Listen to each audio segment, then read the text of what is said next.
le ai pastor hai tun lo thung hai sen la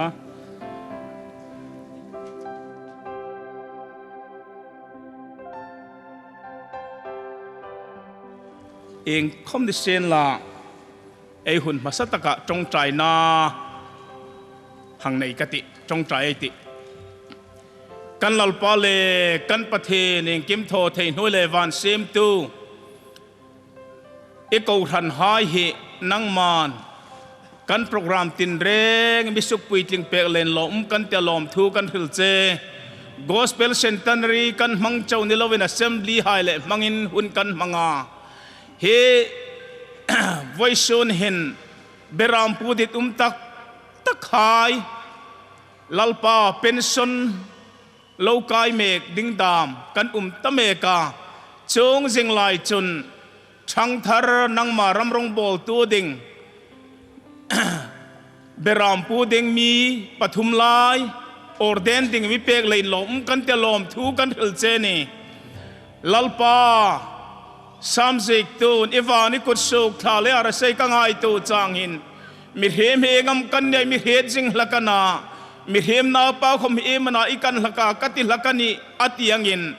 he jing ta kan ni tano nung khon ni mi he jinga kan ta kan ni tano nung khom mi kan len lom thu kan hil che ni voiceon he program kan mang dinga hin pension service ni sen la ordination service ni sen la nang ke ni la nung joy moi din kan ngen che orden tu le pension pe tu ding hai ko ma khom lalpa nang man tho sol lo ding in nang man kan program tin re ni i ro pui na dinga mi mang pui ding in lalpa Yesu Krista men ikut ro pe kadin lan che amen le tu hin introduction of candidates Reverend Dr. Songate, Secretary General Assembly hun la dingin pangin plan iti Independent Church of India General Assembly voice om rukna pension service ICI ko hanin thoidan angdung zuya pension ding hai service rule dung zuin hi pathian thoina zarin voisun hun hen assembly in pension pek ding ei rong bol tu ti tum tak takel hai mi pathum eneya chung hai chu introduction anni hai mi pui ma melin ret na enei zavin pension petuding ei moderator Reverend di Ruolngul hilai hin ei ko zom ngal ding ani ding ani pension ding hai hi an ming ka hang ko len rolin mingir pek pen ta annu pain chuzawa pension certificate hai moderator in an hlan zova pension peka ding hai hi pathin rama rong bolna phuisui takelin pension thei dingin abik takelin voisun huna pension general assembly na pek ding hai hi nupa kop kimin pension hun hai an mang thei ye hei lom puye memela thang so pon in khum terna ei bok ding ani pension ding hai tem lang na hang nei kata annu pain milo hengir pek pe hai sen la pastor lalmuk len hai nu pa mengir pe rai se voisuna general assembly in pension pek ding pastor lalmuk len apa ming hi famta let dar thang lui ania ama hi meininga sang khajako somli pangain apinga ICI ko ran noya February ni thum sang khajako som sari pathum khan a service a thok tanani asin tho hun sung hi kum som thum pasari ringum takin thok zawin tuhin pension pek dingin arong bolna akuma hungtlung lein voisun hin general assembly pension a pek dingani as tuhin asin tho na munchu Hebron umrongsu North Kachar Hill district asama uma ama hi pastor dinga ordinary na kumchu February ni som ni parit sang khajako somrit panikhan pastor ordination pekani anni a moderator in pension certificate apasal apatak pastoral muglin apek zawa anni nupa hi ngir zomin chutaka chun Thangchuoilo nan pania in siltirna Reverend Rosung Sinate Secretary Finance ICI in anei dingani milon thupe role upa par sanglin annu pan mingir pe khai sen la upa par sanglin hi zir tir tu dingin Senvon district noya teacher sin thoin rongbol na ringum takina neya teacher sin atho nungin a district hai mamon na lein le abil khotam takani lein finance collector district ringum takalin khotin sol takalin abil sunghai ko sirin ama khom zir tir ding teacher dinga appointment aneng dungzuin sangkha jako somnga July ni som ni panga pengin kum somruk atak sakumanin voisun hin general assembly pension apek dingania ama hi apa famta ranglin sel ania kum sangkha jako somre le pani February ni khat khan mission ICI ko ran noin rongbol na sinalo tana kum som ni paret hunsung rongbol na tlong takle mitlung takina neya tuhin Senvon ko Senvon district Chorchanpur district noya rongbolin aumani lomumeng tia ama hi moderator in pension certificate an lan zawa ei ho tu Reverend HB lo thang Secretary Education in anni nupa hi rongbol na thangso theina num lein Thangchuoilo assembly mingin silterna ane dingani milowin thung per hais evangelist panpu kom annu pan mingir per hais evangelist panpu kom apa ming hi famta samsen ani March nikhat sang khat jako som ngai na penga kum sang khat jako som re le pan ni July ni thumin evangelist rongbol na tanin Manipur mission fila station ni mani Zathai rongbol na ni ya kum som ni paret hunsung ringum takalin ramthim huna mission fila rongbol na ni ya tuhin asin tho namun moirang mantak Manipur mission field noya rongbolin voisun hin atak sakum kum somruk atling talein general assembly pension apek dingani moderator in pension certificate an lan jawa Reverend SK Songate assistant secretary ICI general assembly anni nupa hi pon in silter na Thangchuoilo general assembly mingin an silter digani lomu mingti emelani minthung pero le tuin a moderator Reverend Darsang Lin Ruolngul pension certificate in hlan dingin yang ko zui nga la atulanga mi thang puitu dingin Reverend Rosung Sinate ama khom hung phei dingin kai ngien zui nga ne rose Pastor Lalmuglen hai nu pa mi ngir sok pe kai sen lan nu pa in hiting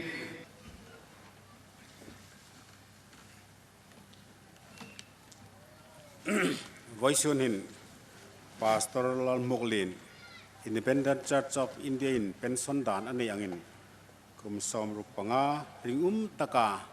Independent Church of India sin alo tho talain assembly chun full pension pek alo rem tia chudung chui chun Voiceun in assembly ai oin full pension ka pek che ti kapong tuen chu pension certificate chu lan ka ti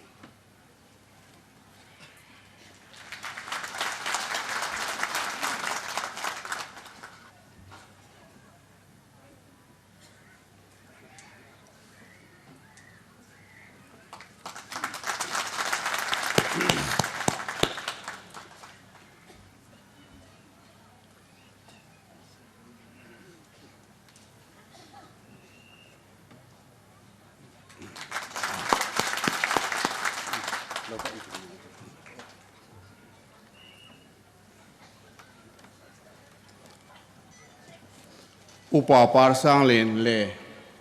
arol nu platform ting mi wa fe pek no khai sian la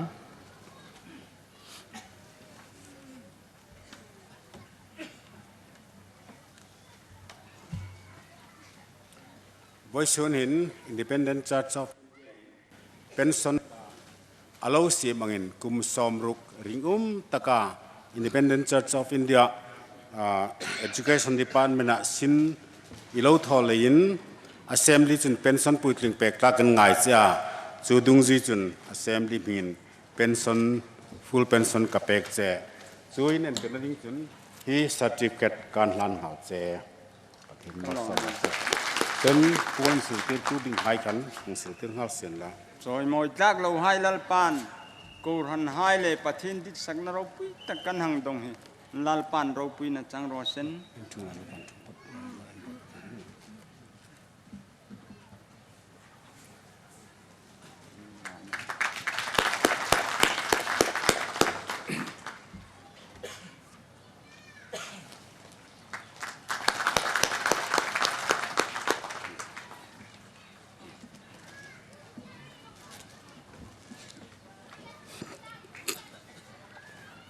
Evangelist Panpu Kom hai nu pa platform ting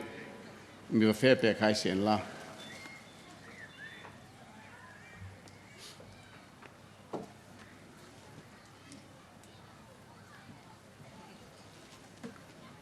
Voiceun in Evangelist Panpu Kom hi Independent Church of India in pension dan kum somruk service a pension dan lo nei dung zin ringum taka Independent Church of India hoya service ilo tho talen assembly chun full pension pek ta kan ngai cha chudung ji chun assembly ain pension ka pek cha chuin en tinading chun certificate hi kan hlan che pan mal som pe chuin kon su te la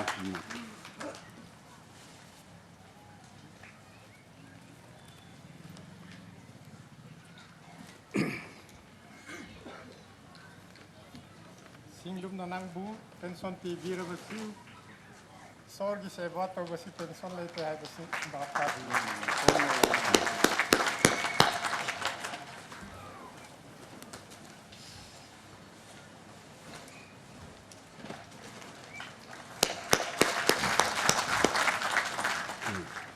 khale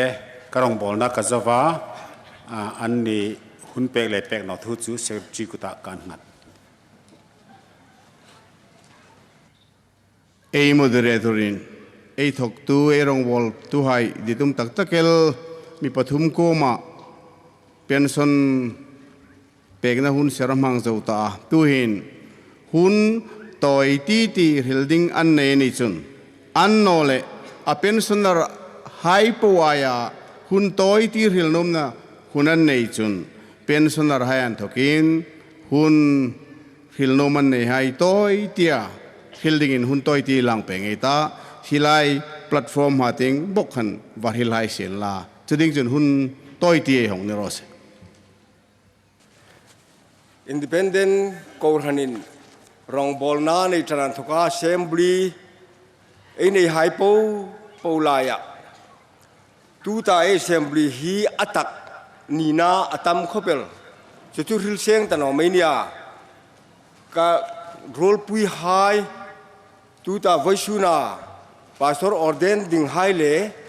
pension tuta pathum lahai hinสักติงโกลานิชาสูกทั้งติงอัตลักสูงตัวเองติคอมเซนตินารีเลยหินอ่านตกตนอที่กันนี่เลยหินฮิตากันหินฟังเลยจุงจงกันนินที่เขาเป็นมีริมเฟอตัมนัตักเลรันนัทุมนัตักเลทั้งโซปนเซมรอนนัตักอัตักฮิตัมฟังนี่จูกองทั่วจุนเองคอมปูปูขันไอหาขานลังฟังไงล่ะนี่จูเลจุนเราปุยกันที่ประเทศทูมุนขัดลังเต็มกระตาอบอลเราทั้งเดียร์เราเป็นกระโจดิ่งอันนี้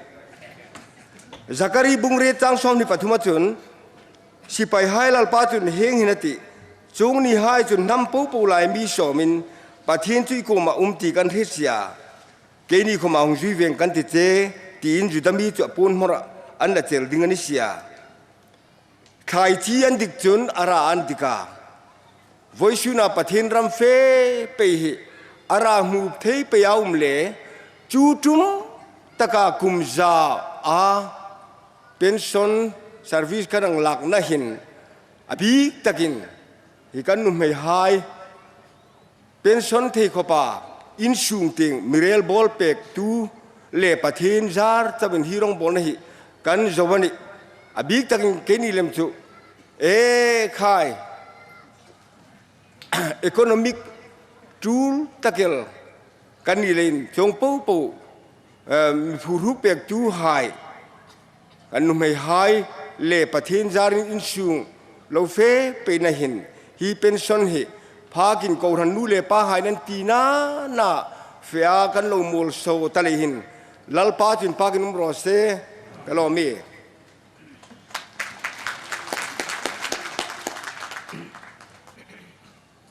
วันนั้นเลยทีมนเรงในโลมุสิดได้กิลการมีนิลังคม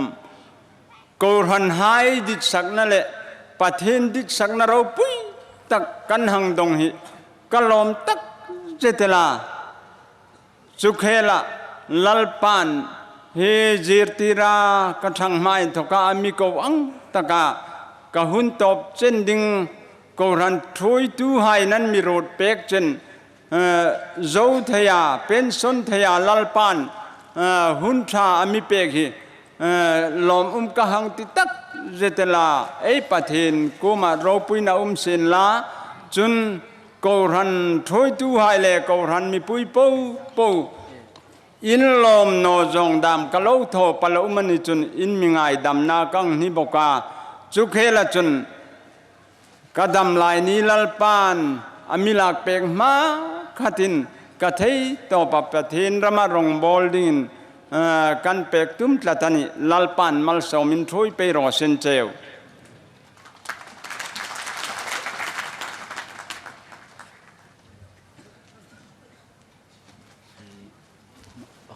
voisun chen hi gospel centenary kumjar tlingna me puitamla tak ing khom ni lo ke henga ko than ho tu hayen pension pe theya ka umle ka umne hi ko than me pui trong chai na jar sawana chon hi tak sating kum somruk pension nin la khom pathen ko na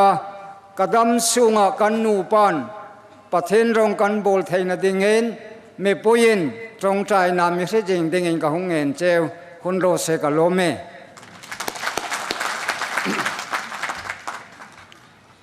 lomumไม่ติดตั้งเสร็จนี่เป็นส่วนหายข้าอันหุนันตุกินอันเร่งอินมิงเปกไอเซียนละอันตาดิ้งอาจงใจเปกนะหุ่นต้อยตีจุกมังกตาจูเจ้าจนเป็นส่วนหุ่นเสรจูมังโจอันนี้ดิ้งนี่ pensioner hai kha mingir pe kon la pathen ko ma tong tai na lo nei ti lalpa kan pathen I thang puina zarin voisun hun lomum takela gospel centenary lomna hun serkan mangro roli irama kan rong bol pui hai mi pathum koma pension na hai hun ser poi mo tak imin mangzau ter lein kan lom thu kan hil che an koma ringum na thu iti mang in lalpa wang nei takalin nu pa kop choi kimin pension hun hai mu the anang ma mal somna voisun huna kan rong bol pui ditum ta khain dong tel le khamin lom kan ti lom thu kan hil bok che ma ting pe alal pa hi khovelan khol jin na rama hin an la cham sung dinga hun tim ipek china ko ran ta dinga amang boka thain sat lovai ram ta dinga arinum khoma an hoi khoma lomum khoma nang mata dinga sipai tra hoi sen ni the dingin voisun hin rong bol tu ding beram puding ditum tak takel hai pathum lalpa na mi peka lomum e hang tia chulejun abik takalin tu hin anni hai hi koran hai na thar takala email hit na dingin introduction hun e hang nei zom ngal dingani an ming ka ko len rolin an nan thokin mingir pek apakhanna pro pastor lalro khom mingir pero se kachang ting nga tu ta ngir me hi pro pastor lalro khom ania apa ming chu upa thangwung ani April ni som panga sang khajako som nga pakoin apinga March ni som panga sang khajako som ko palin missionary sin thoin rongbolna ICI ko ran noya atranani tuhin Tripura mission field la rongbolna anei mekani lomom milon chung pek sen la Pro Pastor Noel Lanso Ningir pek sen la apa pusab len thang aping ni January ni khat sang khajako som sari pathum athok tan kum May ni khat sang khajako som ko pani asin thona tuhin North Tripura and Karimganj mission field la tuhin Pro Pastor Rongbol na zawin voisun hun hin Pastor ordination dingin General Assembly ma tuinan lang mekani lomo min thung sian la Pro Pastor Lalin Sek Rangkol mingir pero se apa ming hi pu bristo ania ama hi April ni som ni pako sang khajako som saripalin apinga April ni khat sang khajako som ko pangain missionary sinathotana tuhin Assam mission fi la Pro Pastor ringum taka zawin voisun hin General Assembly in Pastor ordination din e bot saeni milon thung pek sen la lomu me hengtia voisun huna ordination service minister ding e ho to Reverend Zathangsing Zate Secretary Missions ICI in Tuhin ordination le amabak program tul hai ama khut en landing ania ka hun ka mang zo thelin ka lom khopelani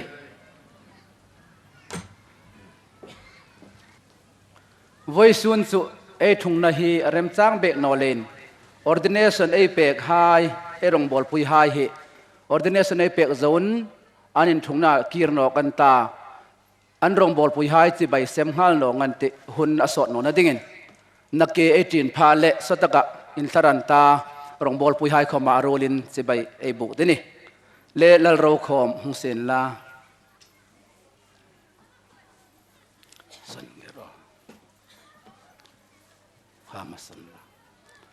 เล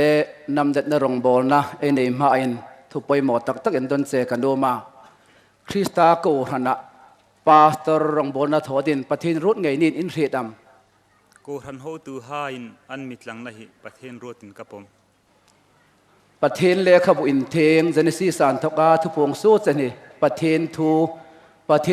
คอมมูนิตี้อิริงัมโอ้กริง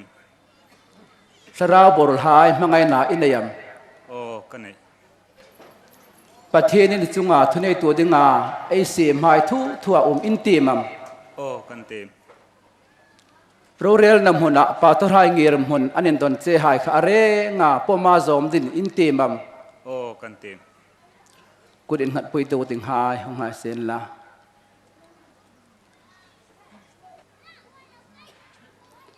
นังลลรูคอมคริสตาโกหนะทุริลนั่นแหละทุรุนรงโบนัทุเนนจังดิ่งปาเลนาปาเลสราวทุลิมินกันนำเด็ดเจ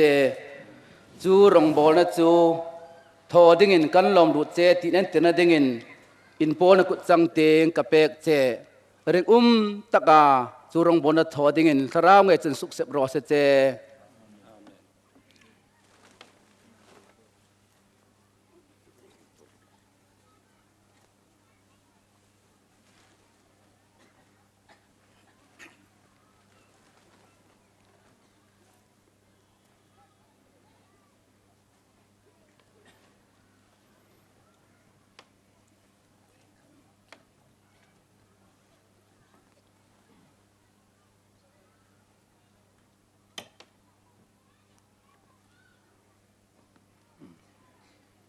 อะไรเงินนอกเข้ามามั้ง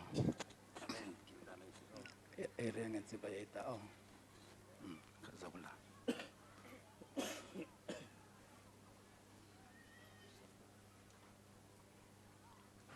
สิบใบมุสลิมรุ่น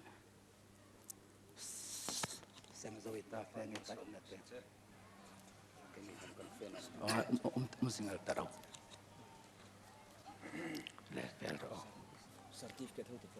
นักเกลโนเอลลัลสันโซปรุงมาบอลปรุงนำเด็ดนรงบอลนาเอเนมาอินทูกันดอนดิ้งเจนาเฟลตะกามินดอนดิ้งกังเงินเจคริสตาโกหนะปาสตอร์สินทอดิ้งอาประเทศรุ่นไงนินเรียดำประเทศเลขบุอินเทงเจเนซีสานทกาทุพงจูสเจนเฮประเทศทูคอมมูนิตี้อิริงัมสราวบริหารมังไงนาอินเดียมประเทศนี้จุงอาทุนในตัวดึงอาไอเสียหายทั่วมินเตมัมโรเรลนำหุ่นปาตุรายเงียรหุ่นอันนี้ดอนเจค่ะอะไรเงินปมาจอมดินอินเตมัม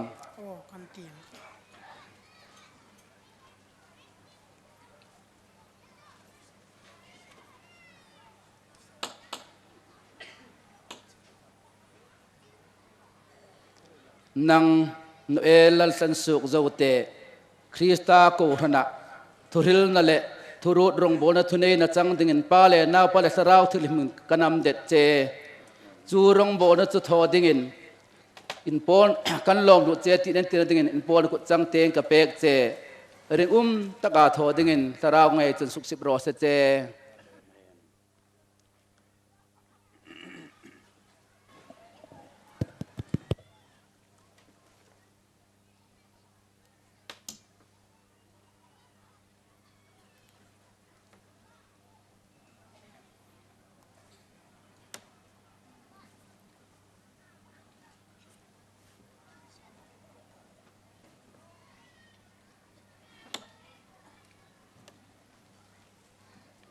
ลัลปานมัลสมรสเจ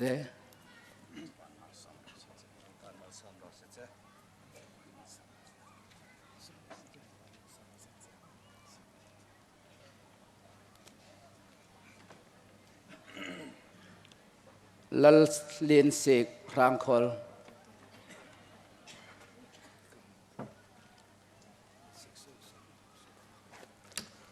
นำเด็ดนรงโบนะไปโมตักไอในมาน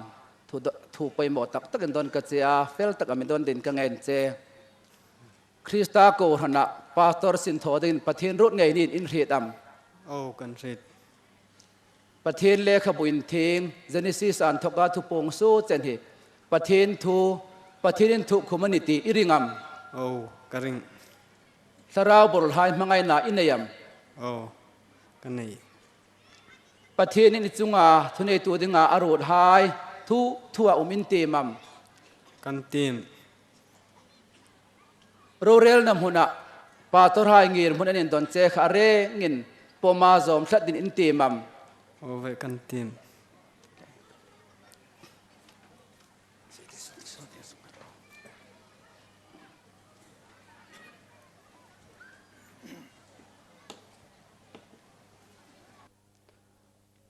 นังลเลนสิกรางคอลคริสตาโกรณะทุริลนั่นแหละทุรุดรงบนทุนเนจังดิ่งปาเลนาวปาเลสราวทิ้งหิมินกันนำเด็ดเจจูรงบนจุดทอดิ่งกันลมดูเจตินเอ็นเตนดิ่งอินโพลกุดจังเตงกะเปกเจริงตะกาจูรงบนจุดทอดิ่งสราวเงยจนสุขสิบรอสเจ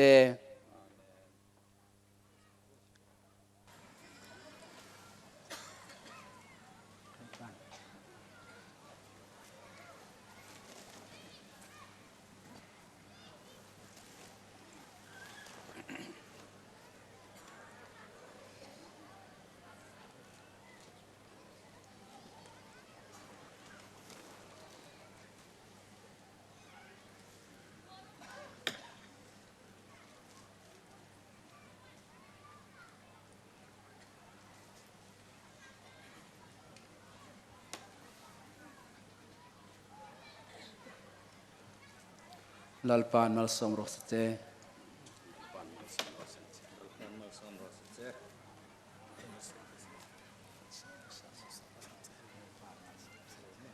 ลังเอรัลส์ละซิงเราอันพัทุมหงหายเซนลาหินดิงชัดถูนันตาตรงใจเป็กนักกันเองติงไง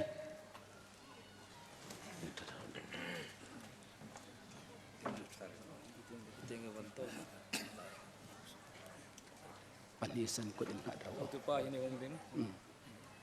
มีเดลังเรากุดินหัดเซนไอติโอกุดินหัดเซนไอติประเทศกูมะรงบอลตุทรายตาดินตรงใจนาในเอติมังไงนาสิประเทศอับราฮัมประเทศอิสักประเทศ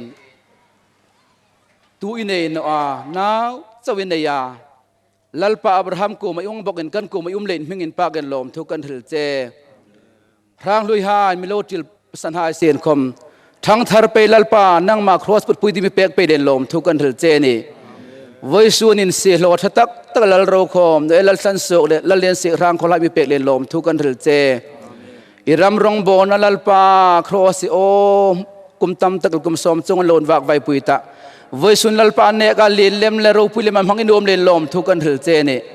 โกรันินลัลปาอารมะโลรุดังเงินโกรันเฟสเงินนามันสุงกุดินหัดฮิโรปุยกันติกันลมอลมทุกันถิลเจนี่ตุยสิกเลทิสเรนิลารุเลจางเปตูลัลปานาวปามังอันสันสุกตูรองบอลดิงาวันกูนดิตุมตักเปตูวัยสุนสันปุยตุปะเทนจุนลัลปานมันทาร์ตักทราวทิลมาโปลาสุกสิบดินกันเงินเจนี่อาหารสารินุมขมาลัลปานังมาโกรันเลนังมามิงพัสันโลวาโฮยเซนตะกลาอิรามรองบนพุทธสุกเทดิงาสราวที่ลมาทาร์ตะกันทุบดินกันเงินเจนี่อาสุกเลตุงละมันโรลายคำนังมันเทงฮิลโนลามังไงนาพุรินเสียบตัวจนลัลปาตบจนนังมันพุรุปุดินลุงเงินสิทกันเงินเจนี่สราวที่ลมเงินจนนังมันเจนจิลินุมปุยลาสราวมัลสมทำตะกันทูมามีหาตาดิงามัลสมเนเทดิงาลัลปานุนวกอยดินลุงเงินสิทกันเงินเจนี่กันโลไม่ลัลปาวัยสุนันนิขารันิตันโอดาวิดานาปังเตียจุลัลปาสราวน์โอเรียกนาลาจนสมัยมังอาลัลปาสราวน์ปุยาจนลัลปันดาวิดนาปังเตียระเบรามเวงตัวลันตันโอปุยตัวนี้ยังขันวัยสุนินโอปานังมานิเซโลเฟสเงินลัลปานามันเรียกนาเลลมทุกันถิลเจนีปุยตัวปะเทียนจนลัลปาดังลำตัดวัสิสราวนามันทุมลาทัวดินกันเงินเจนีลัลปาอิโรเลนเฮตเตอร์จิงลาสุเลซันลัลปาปุยนะโอ้ลัลปานมันซูมปุยจนมันเลี้ยคู่จึงดินกันเงินเจนี่กันโลเมมลัลปาอิรัมตาดิงาเรเทงามตัวงามจานงามมีเปกิโรปุยกันเตลมทุกันถิลเจโรปุยน่ะจอยมันมาตาจันเดโรเซมัลสมนักกินิตาดิงินกันลัลปาซูมกันเงินเจอาเมน ngir hai sen la certificate in hlan na ene dingani le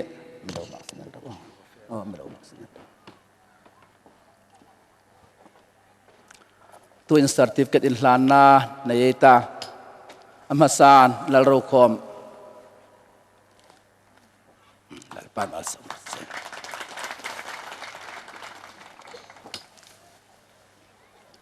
Pastor Noel Alsansok Pastor Lalin Sik Rangkol Le kahun kamang zo Le rong bona poi mo tak yang nei thaya lom uma tu hin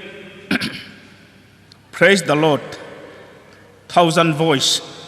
hai hunang pe ngai ti in pang na hlan ding in 1,000 voice ai ko bani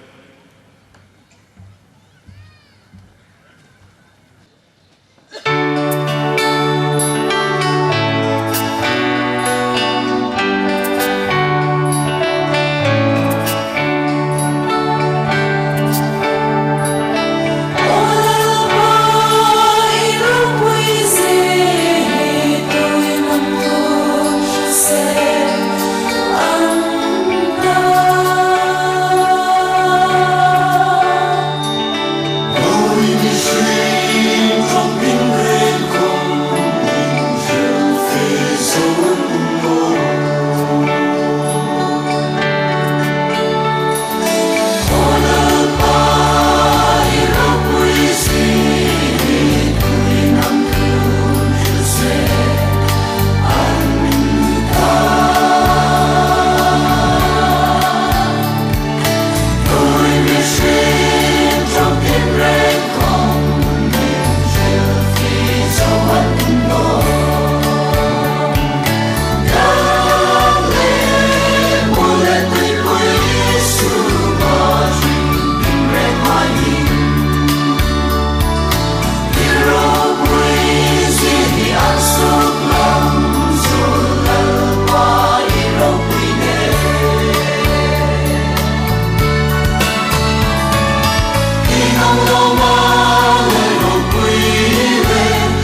Reverend Remsang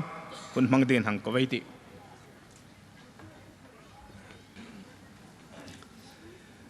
Hallelujah achung nung tak pathe ni mingro puye tharin kanin pak che hi nangman iko ran hai ingat san ngai no a har sat na le rin na chi dang hai fe thlengin imithoya is gospel centenary hang mang theyin kan hang uma heng chen imithoi na hai le hin ro puila ne lom thu ki ko makanungin hlan ani voice ni hi kan program hai hang mang peyin assembly program teng pangahaya pension pek na le ordination service hai khom hang mang zo thein mi thoi na hi avaro pui de opa lom thu ka ril se iram rong bol na konga ran na nei no hai khom lalpa kan theyang anga kan tho iphala pension sen hai tlung thein mi pathum ko ma pension kanang pek thei avaro pui de pa iping ro pui ro sene chu khela chuno pa hi mi pathum ram thim te nga rong bol tu hai vongel pastor ordination kanang pek nok te hi lalpa ro pui na le choi moi nei ko makanungin hlan ani heng hai tho thei na hi nang man a in thokaniti kan red lei hin iming ro pui ro sene ani lalpa ran na nei no hai nangin ran na tharin mi thoin mal som na kutin mi thoi peiding in kan ngen chea ikebula kan hung klulut jing no thei no ani tu hino pa hi gospel centenary lom na dinga kan lovin board sai na hai min lot ling tira lalpa fak le don tak sa teng panga di kan poi mo ang pe hai mi board sai pek tu ding le mi song pek tu ding mi board sai pek le khom hin lom thu kan ril che a an ni lovin rim na le ya lalpa fak ding board saya hai hi iming ro pui na ding nge ya kan fak kan don ni thei ding in nangin mi ret puin mal mi som thar pek ding ni kuta kan hlan ani kan lai nang ma hung thang ve in kan chan seng hai hi nangin mi suk theng lim pek le mal mi som pek ding ni kuta kanin hlan bok ani tu hinai lal pai su krista milungin set na pa pathen mi mangai na le tharau theng lim pol na le kai thoi pe na chu tu ta le kum khoi nei re nga chunga tharin hung klung pe ro se amen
Remember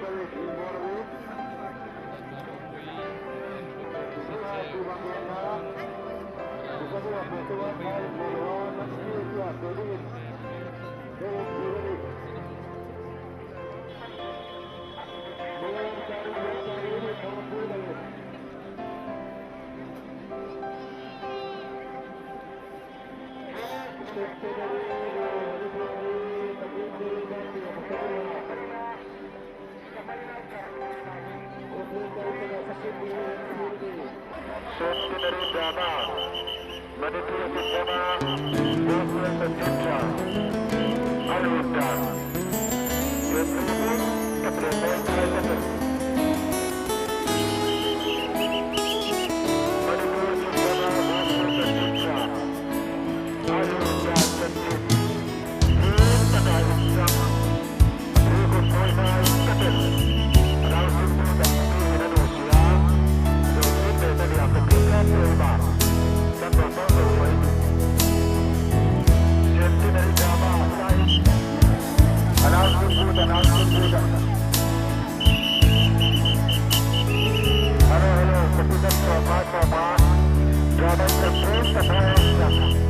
Manipulative drama, movement and gender, Hollywood,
Sakal.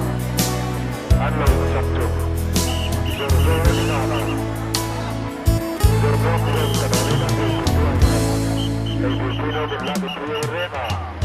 Joseph Kennedy. Future of the enemy. Modified rule. Change to the real mission. Welcome, President Julian Lloyd Thomas and Lila Long.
Announcing program job page